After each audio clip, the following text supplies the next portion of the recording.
പിരിയുന്നത് വരെ എന്റെ പദവി ഭാര്യ എന്ന് തന്നെയാ. ആ അധികാരം പ്രയോഗിക്കാൻ എനിക്കും അറിയാം. അങ്ങോട്ട് മാറാനാ പറഞ്ഞ. ഈ മുറിന്ന് വരുൺ പുറത്ത് പോയില്ല എന്ന് പറഞ്ഞാ പോവില്ല.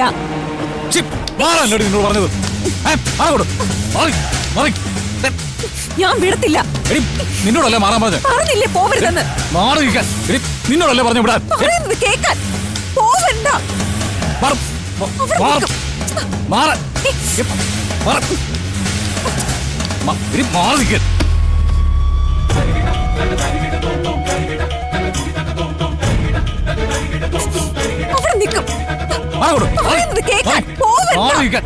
അച്ഛാ, അമ്മേ, നിങ്ങൾ എല്ലാരും കൂടി ഇവിടെ സഭ കൂടി ഇരിക്കണോ? അകത്ത് മോനും മരുമോളും കൂടെ ആടി നടക്കുക. അവരുടെ ദാമ്പത്യം എന്താണെന്ന് അറിയാൻ ടൂറ് പോയി. അവിടെ വെച്ച് അവര് രണ്ടുപേരും നമ്മൾ നല്ല ഭംഗിയായിട്ട് പറ്റിച്ചു. ഞാൻ പറഞ്ഞ യാഥാർത്ഥ്യം എന്താണെന്ന് അറിയണമെങ്കിൽ നിങ്ങൾ എന്റെ കൂടെ വാ, കാണിച്ചു തരാം ഞാൻ. വാ വാ വാ. നിന്നോടല്ലേ മാറാൻ പറഞ്ഞ. അവിടെ നിൽക്കും. വാ.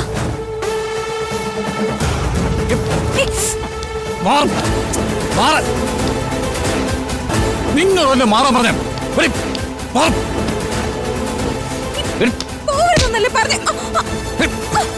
എന്റെ സ്വാതന്ത്ര്യത്തിൽ കയറി ഇടപെടാൻ ശ്രമിച്ചോണ്ടല്ലോ, നിന്നെ കൊന്നിട്ടായാലും ഞാൻ ഇവിടുന്ന് പോയിരിക്കും.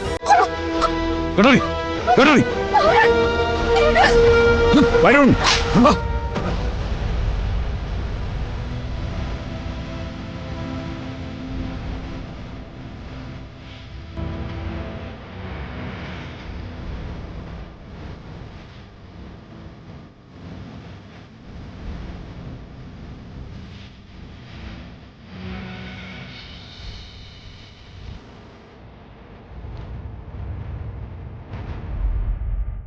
ഇതാണോ ഞാനും നിന്റെ അമ്മയും നിന്നെ പഠിപ്പിച്ചത്? അന്യ വീട്ടിൽ നിന്ന് വന്ന ഒരു പെൺകുട്ടിയോട് ഇങ്ങനെ പെരുമാറാനാണോ നീ പഠിച്ചത്? അച്ഛൻ കാര്യം അറിയാതെ ഇതിനിടെ കയറരുത്. വേണ്ട, ഇനി നീ പറയുന്നതൊന്നും ഞങ്ങൾക്ക് കേൾക്കണ്ട. വിവാഹം കഴിഞ്ഞ ദിവസം മുതൽ നീ ദ്രോഹിക്കാൻ തുടങ്ങിയതാണ് ഈ പാവം പെൺകുട്ടിയെ. ഭ്രാന്താണോടാ നിനക്ക്? എന്താ നീ കാണിച്ചു കൂട്ടുന്നേ? ഇവള് തിരിച്ചുപോയി ഇവളുടെ വീട്ടുകാരോട് ഇവിടെ നടക്കുന്നതൊക്കെ പറഞ്ഞ ഒരു പരാതി എഴുതി എവിടെയെങ്കിലും കൊണ്ടുപോയി കൊടുത്ത ഈ കുടുംബം മുഴുവൻ ഏതെങ്കിലും ഉദ്യോഗസ്ഥന്റെ മുമ്പിൽ ചെന്ന് നിക്കണ്ടേ? അവനോട് മാത്രമല്ലമ്മേ, അവരോട് രണ്ടുപേരോടും കൂടിയാ ചോദിക്കേണ്ടത്. ടൂർ പോയ സ്ഥലത്ത് വെച്ച് രണ്ടുപേരും കൂടിയാണല്ലോ നമ്മളെ പറ്റിച്ചത്. അച്ഛാ, എന്റെ അസൂയ കൊണ്ട് പറയുന്നൊന്നും അല്ല. ഇവർക്കിടയിലെ എന്തോ രഹസ്യമുണ്ട്.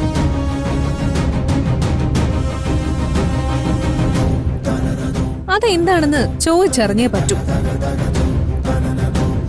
അല്ലെങ്കിൽ നാളെ ഒരു കൊലപാതകത്തിന് നമ്മൾ എല്ലാരും ഉത്തരം പറയേണ്ടി വരും.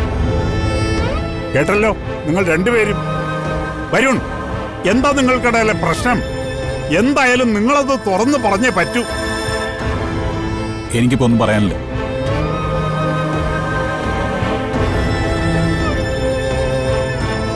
പറയാനുള്ളത് അധികം വൈകുകയില്ല.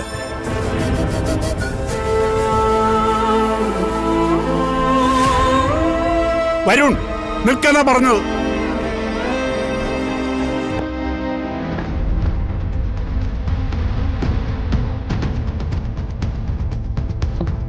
എന്താ മോളെ കാര്യം? നിങ്ങൾ തമ്മിൽ എന്താ ഉണ്ടായത്? എനിക്കൊന്നും അറിയില്ല അമ്മ. വരുൺ എപ്പോഴും ദേഷ്യം. അമ്മയ്ക്ക് അറിയല്ലോ ഞാൻ അനുഭവിക്കുന്നതൊക്കെ.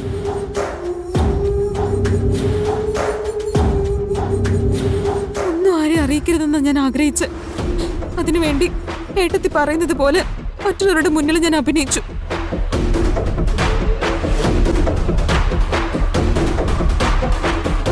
ഈ കുടുംബത്തെ ആരും വേദനിക്കുന്നത് എനിക്ക് ഇഷ്ടമല്ല. അത്രയ്ക്ക് ഞാൻ സ്നേഹിച്ചു പോയി ഈ കുടുംബത്തെ.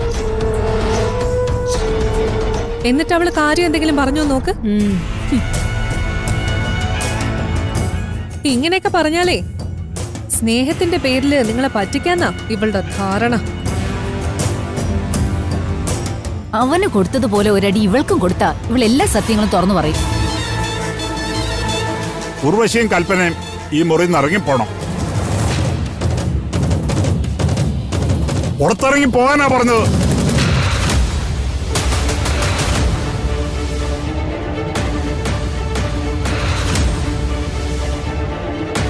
മോളെ, ക്ഷമ ചോദിക്കുന്നതിൽ അർത്ഥമില്ല.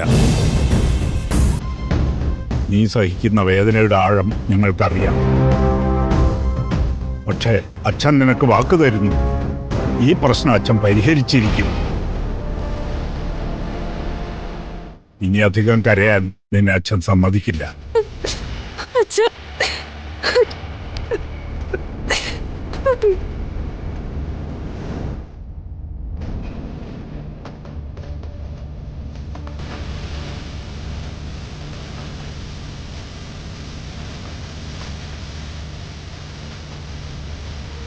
എല്ലാവരും കേട്ടല്ലോ. ഇനി ഇതിൽ ഒരു വിട്ടുവീഴ്ചയും പാടില്ല.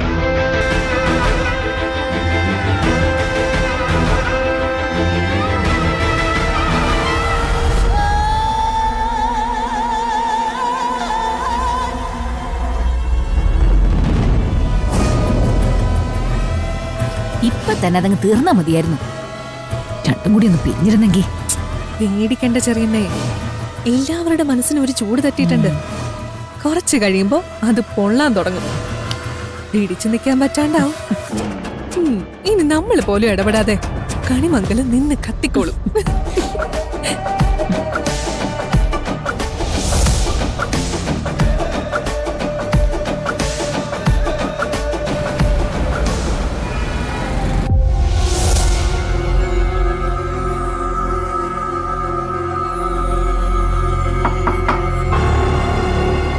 Yes, come in. ഇദ്ദേഹമാണ് പത്മനാഭൻ തിരുമേനി. ആ, നമസ്കാരം. ഇരിക്കൂ. ജിത്തു പറഞ്ഞോ. ഇല്ല, ഞാനൊന്നും പറഞ്ഞിട്ടില്ല. തിരുമേനിയെ കുറിച്ചേ ഞാൻ ഒരുപാട് കേട്ടിട്ടുണ്ട്. ഞാനും താങ്കളെക്കുറിച്ച് ഒരുപാട് കേട്ടിട്ടുണ്ട്. സിനിമ കാണലൊന്നും അങ്ങനെ ഇല്ല, പക്ഷെ എവിടെയൊക്കെയോ മിന്നിമറഞ്ഞ് കണ്ടിട്ടുണ്ട്. നാളെ ശ്രീകൃഷ്ണപുരം ക്ഷേത്രത്തില് ദേവപ്രശ്നത്തിന് പോകുന്നത് തിരുമേനിയല്ലേ? അതെ, സത്യത്തിൽ നാം അതിന്റെ ഒരുക്കത്തിലായിരുന്നു. പെട്ടെന്ന് ഇങ്ങനൊരു വിളി വന്നപ്പോൾ ശങ്കിച്ചു. പിന്നെ ഇയാൾ വന്ന് കാത്തു നിന്നതുകൊണ്ട് കൂടെ പോരാതിരിക്കാനും പറ്റിയില്ല. എന്താ കാര്യം? ദേവപ്രശ്നം പരിഗണിക്കുമ്പോഴേ ക്ഷേത്രത്തിൽ നടന്ന എല്ലാ കാര്യങ്ങളും നോക്കില്ലേ? ഐ മീൻ, ഏതെങ്കിലും വിധത്തിൽ ദേവനെ അപകീർത്തിപ്പെടുത്തുകയോ ദോഷപ്പെടുത്തുകയോ ചെയ്താൽ അതെല്ലാം പരിഗണിക്കും. അതിനെല്ലാം പ്രായച്ചിത്തങ്ങൾ ചെയ്യിക്കുകയും ചെയ്യും. അത് വിട്, നമ്മൾ തമ്മിൽ കണ്ടതിന്റെ കാര്യം പറയും. അങ്ങേക്ക് എന്തെങ്കിലും പൂജകൾ നടത്താനോ സമയം നോക്കാനോ മറ്റോ? അതൊക്കെ എനിക്ക് വേണ്ടതാണ്. പക്ഷേ ഇപ്പോഴെനിക്ക് സംസാരിക്കാനുള്ളത് നാളത്തെ ദേവപ്രശ്നത്തിന്റെ വിധിയെക്കുറിച്ച് തന്നെയാണ്. അതൊക്കെ നമ്മൾ തമ്മിൽ പറയേണ്ട കാര്യം എന്താ? ഇന്നലെ എന്റെ വിവാഹം നടക്കേണ്ടതായിരുന്നു. ശ്രീകൃഷ്ണപുരം ക്ഷേത്രത്തിലെ തന്ത്രി ദേവനാരായണൻ തിരുമേനിയുടെ മകളായിരുന്നു വധു. പക്ഷേ താലി ചാർത്തുന്ന നിമിഷം അവിടെ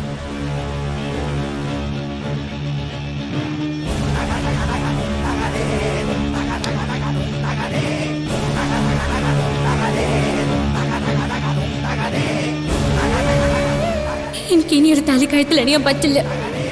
ഞാൻ വിവാഹിതയാണ്. എന്നെ താലി ചാർത്തിയത് മറ്റാരുമല്ല, സാക്ഷാൽ ശ്രീകൃഷ്ണ ഭഗവാനാ എന്റെ കഴുത്തിൽ താലി കെട്ടിയത്. ഇത്രയും സംഭവിച്ചതൊക്കെ തെറ്റല്ലേ? ദേവനാരായണൻ തിരുമേനി മകളും ചെയ്തത് ശരിയാണോ? അതിപ്പോ എനിക്കെങ്ങനെ പറയാൻ കഴിയുക? മാത്രമല്ല, ഇതൊന്നും എന്റെ പരിധിയിൽപ്പെടുന്ന കാര്യങ്ങളുമല്ല.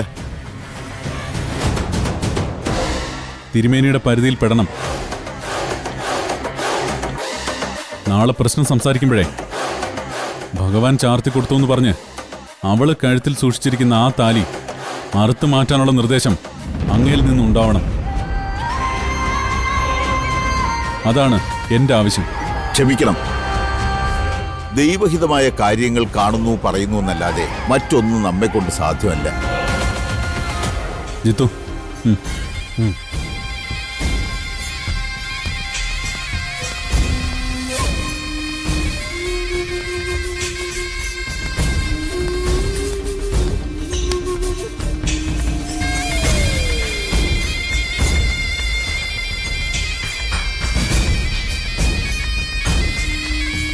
ഇതെന്താ? ദക്ഷിണ മാത്രമാണ് നമ്മുടെ പതിവ്, അതും ന്യായമായ ദക്ഷിണ. തിരുമേനി, ഞാനും എൻ്റെ അമ്മയും എൻ്റെ ബന്ധുക്കളും ഇന്നലെ ആ ക്ഷേത്രനടയിൽ നിന്നത് ജീവിതത്തിലെ ഏറ്റവും വലിയ അപമാനം ഏറ്റുവാങ്ങിയ മനുഷ്യരല്ലേ. അത് പൊറുക്കാനുള്ള മനഃശക്തിയൊന്നും എനിക്ക് കിട്ടിയിട്ടില്ല, എൻ്റെ കുടുംബത്തിനും. അങ്ങനെ സഹായിക്കണം. അങ്ങയ്ക്ക് അങ്ങയുടെ ശൈലിയിൽ തന്നെ പരിഹാരങ്ങൾ പറയാം. പക്ഷേ ആ ദേവനാരായണനും മകളും ശിക്ഷിക്കപ്പെടണം.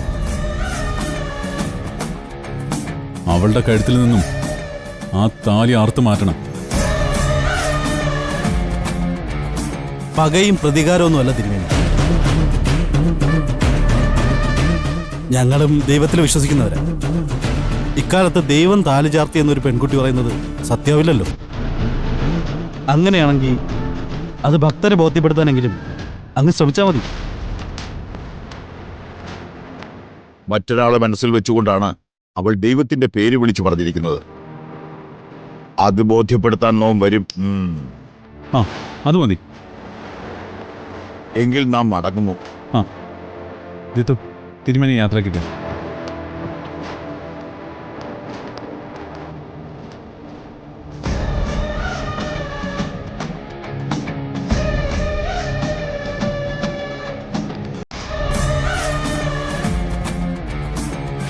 എല്ലാം വാങ്ങിച്ചോണ്ട് പോയിട്ട് ഇയാളവസാനം ചതിക്കൂ. ആ തിരുമേനിയെ ചിന്തിക്കും. അവൾ ചെയ്തത് തെറ്റ് തന്നെയാണെന്ന് അദ്ദേഹത്തിനെ ഉത്തരം കിട്ടുകയും ചെയ്യും. ഈ ജീവ ആരാണെന്നേ ആ അച്ഛനും അവൾക്ക് മനസ്സിലാവാൻ പോകുന്നേ ഉള്ളൂ. ഓൺലൈൻ മീഡിയാസെ കൂടെ കൂടെ വിളിച്ചോണ്ടിരിക്കുക. രഹസ്യമായ വിവാഹത്തില് പരസ്യമായ ധിക്കാരം എന്താണെന്ന് അറിയാനുള്ള കാരണം തിരക്കി. അവരോടൊക്കെ ഞാൻ മറുപടി പറയുന്നതിന് മുമ്പ് അവളെ എന്റെ മുമ്പിൽ തോറ്റിരിക്കണം.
ഹലോ.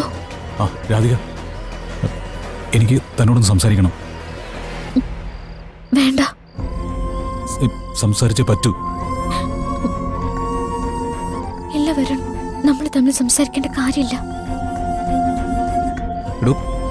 എടോ ഞാനിവിടെ തന്റെ തൊട്ടടുത്തുണ്ട്, ഈ ജനലിന്റെ പുറത്ത്. കള്ളം ഉണ്ട്. തന്നെ കാണാതെ ഞാൻ പോവില്ല, തന്നോട് സംസാരിക്കാതെ ഞാൻ പോവില്ല.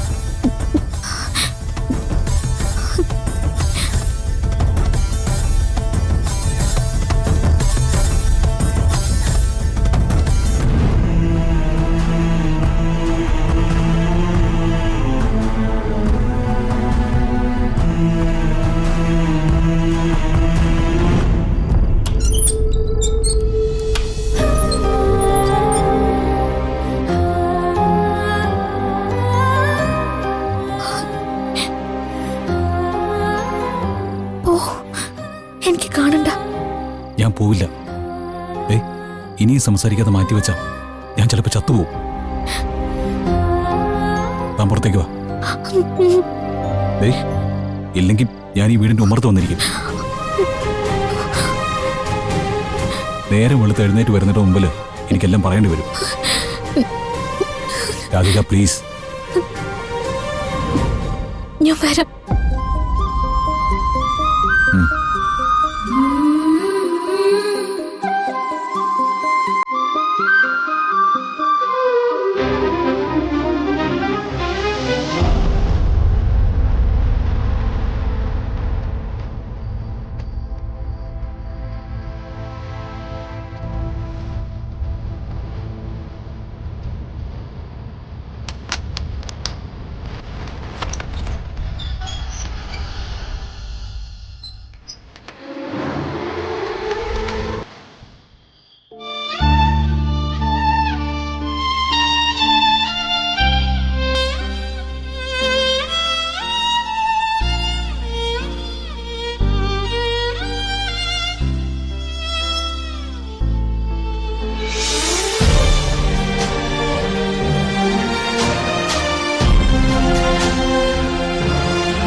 എനിക്കൊരു സത്യം അറിയണം, അതിനാ ഞാൻ വന്നത്.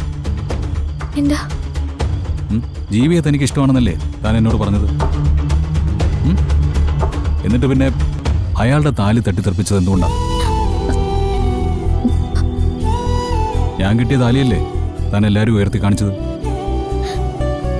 ഭഗവാന്റെ പേര് പറഞ്ഞെങ്കിലും എന്റെ ഭാര്യയാണെന്നല്ലേ നീ എല്ലാവരോടും സമ്മതിച്ചത്? എന്റെ ജീവിതം കൂടുതൽ പരീക്ഷിക്കരുത്. ഞാൻ സമ്മതിക്കില്ല. നമുക്കൊരു ജീവിതമുണ്ട്, നമ്മൾ ഒന്നിച്ചൊരു ജീവിതം. തിരുത്തേണ്ടതെല്ലാം ഇപ്പൊ തിരുത്തിയേ പറ്റൂ. തന്റെ അച്ഛനും അമ്മയും മുത്തശ്ശിയും വിളിച്ച് സത്യങ്ങളൊക്കെ പറയാം. എന്നിട്ട് ആറ്റുവശ്ശേരിന്ന കുടുംബം ഇല്ലാതായ സമാധാനാവോ? ഒരു കാര്യം ഞാൻ പറയാം. മുമ്പ് എന്റെ വാക്കുകൾ ഏറ്റവും ഇഷ്ടത്തോടെ കേട്ടിരുന്നവര് ഇപ്പൊ എന്നെ വെറുക്കാൻ തുടങ്ങിയിരിക്കുന്നു. എന്റെ വാക്ക് മാത്രല്ല, എന്റെ ശ്വാസം പോലും മുറിവേൽപ്പിക്കും. ഈ വീട്ടിൽ ഒരു അധികാരവും ഇല്ലാത്തവളാ ഞാൻ. ഈ വീട്ടിലുള്ളവരുടെ കനിവ് കൊണ്ട് മാത്രം ജീവനോടെ നിൽക്കുന്നവള്. അവരെന്നെ വേദനിപ്പിക്കാൻ എനിക്ക് വയ്യ. പ്ലീസ് തിരിച്ചു പോ.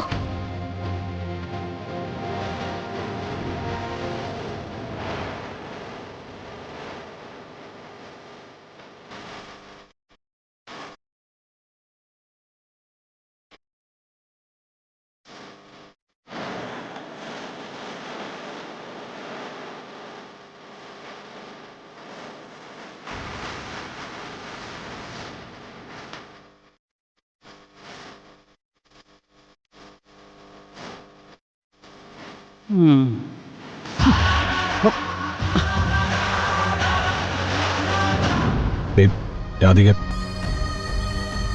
നീയൊന്ന് മൂളിയാൽ എല്ലാം നമുക്ക് ഇവിടെ വെച്ച് അവസാനിപ്പിക്കാം. ഇവിടെ വിവാഹ മണ്ഡപത്തിൽ അന്ന് നടന്നത് താൻ ചെയ്ത് തെറ്റാണെന്ന് ഞാൻ വിശ്വസിക്കുന്നില്ല. ഇവിടെ ആർക്കൊക്കെയോ അവിടെ നടന്ന സകല കാര്യങ്ങളും അറിയാം. പിന്നെ എന്തിനു മറച്ചു വെക്കണം? ഞാൻ ഇന്നലെ അച്ഛന്റെ കാല് പിടിച്ച് കരഞ്ഞു. അച്ഛനെ നിർത്താതെ കരഞ്ഞു. എന്നെ കൊണ്ട് എന്നെ സ്നേഹിച്ചതിന്റെ പേരില്